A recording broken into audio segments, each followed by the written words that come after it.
What's up, guys? In this week's Fan Friday, we're going to talk about my favorite athlete of all time.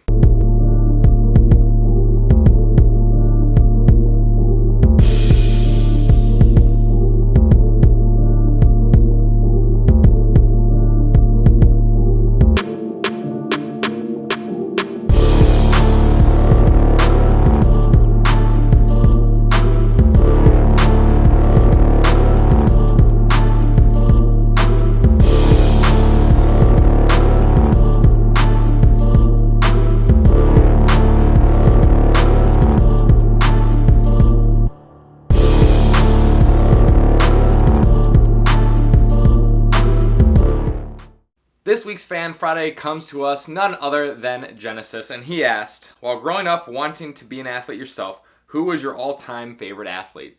Great question, Genesis. Let's get into it.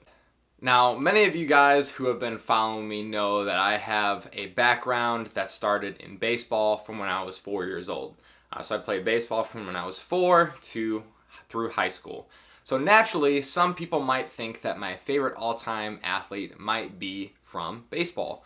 I also grew up in the 90s when basketball was predominant, and once again, those of you who know me know that I live in the Chicagoland area. And in the early 90s, the Bulls were the team, maybe the best team ever. So you might think that maybe Michael Jordan or Scottie Pippen might be one of my all-time favorite athletes, but it's not. It's not from even a sport that I particularly like. I really don't even watch this sport, nor did I even watch this person when they were in the sport, because they were in it kind of before I even was born, really. And they were in their prime right when I was born. So with that being said, I only learned of this person after the fact as I grew up, and this person ended up being more of like a mythological creature, if you will, rather than someone who I actually visually saw, perform in their individual sport. So I know that may not make a lot of sense to people, because usually your sports heroes are someone who you saw growing up. But in reality, my sports hero, or someone that I try to emulate, is somebody that I actually never saw participate in their sport. And like I said, I really don't even like the sport. So I'll give you guys a hint before I get into it. The sport is actually boxing. Now, I don't watch boxing. I don't watch kickboxing. I don't even watch MMA. I've really never had an interest necessarily in the sport. It's a brutal sport. My only background in boxing is hearing about guys like Muhammad Ali and George Foreman and guys like that. So I really have no history of boxing. I really have no interest in boxing, but I do have an interest in the guy who is my all-time favorite athlete across all sports. And that guy is Mike Tyson. Now, before you guys laugh at me, and yes, he did bite off a piece of Evander Holyfield's ear. That's not why I like him. I really like Mike because of his general approach to competition. And I made a post the other day about competition, and I feel like this is a very, very fitting question, and that's why I selected it from the questions that I got on Wednesday for this video. Because Mike is an absolute maniac when it comes to competing. And his general approach is very similar to mine. Now, granted, he's out there physically assaulting someone. That's his job. But his mindset going into a match is that I try to take going into any competition. So I wanted to read a couple quotes that I really like from Mike Tyson to kind of show you guys what I'm talking about and what I really enjoy about Mike. Now, yes, Mike might have a lisp and some people might make fun of him, but seeing through that, through the way that he talks, seeing through his face tattoo, I really can appreciate the person behind all that. Seeing behind him biting off Evander Holyfield's ear, I can really appreciate the competitor that he is and the absolute vicious competitor that he is. So let's go into a couple of the quotes that I really like of Mike. And he says, this is a great one. The first one that comes up is, "Everyone has a plan till they get punched in the mouth." And that one is probably one of my all-time favorite quotes ever by anybody, because we all have a plan, right? We all have this master plan. Like even in contest prep, we have a master plan until everything starts going wrong, till we get punched in the mouth, and then what? You could be the baddest MFer there is until you get in the ring with Mike Tyson and he hits you in the mouth, and then you're like, oh crap, like I'm in it now.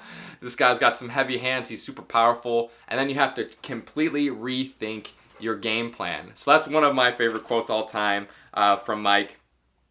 This one is a little bit brutal, but once again, it kind of gets the point across.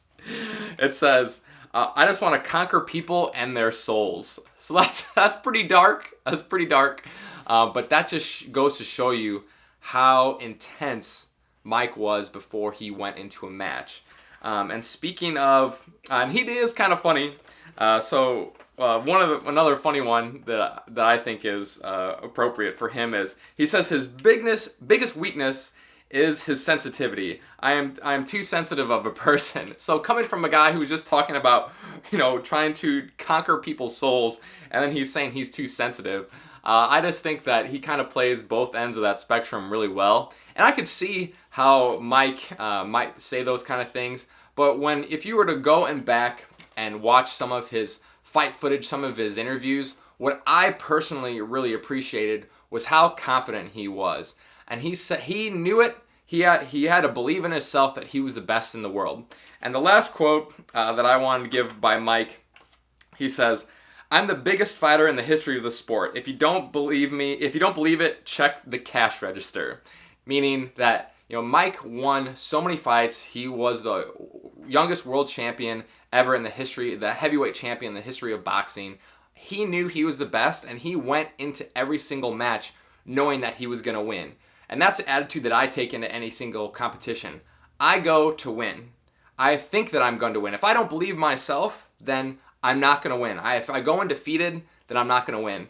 And one thing that I really, really liked when I found out about Mike Tyson was that when he went into a match, I want to get into a little bit of his history when he gets into the ring. So we all know that wrestling, they have the walkout, they play their song, and they go into the ring. Well, I'm going to fast forward a little bit, going into the ring when they're going eye to eye. Tyson, maybe he didn't invent the stare down, but he perfected it. And he said that he would stare the other guy down throughout the whole time, not say a word, and he said if the guy looked away, he knew at that time that he would beat that guy. And it's really hard, especially guys, to stare each other in the eye, guy to guy. And it's kind of weird. And he used that as a scare tactic even before the match started to defeat his competition. The last thing that I always liked about Mike Tyson was just his sheer ferocity even before he got into the ring. So there's one moment in Mike Tyson's fighting history, and this is from 1988. Years before I was born. I was born in 1991, for those of you who don't know. And it was versus Mike Spinks. And he faced Mike, ended up obviously knocking him out. But like I mentioned before, the walkout song, if you will. Now, he had walked out before in previous things, to like DMX, where there was, it was an actual song. But for this fight versus Mike Spinks, he actually didn't have any conventional music. What happened was he had somebody in his team had them develop it.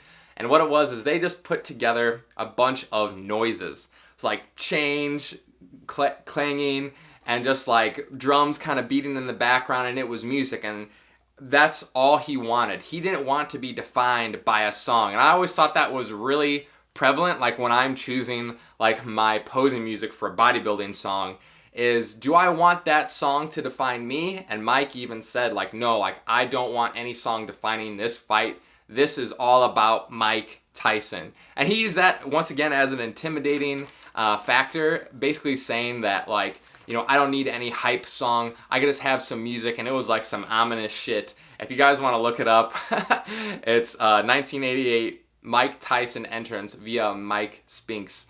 And it was one of the coolest things that I've ever seen. Obviously rewatched it many years later.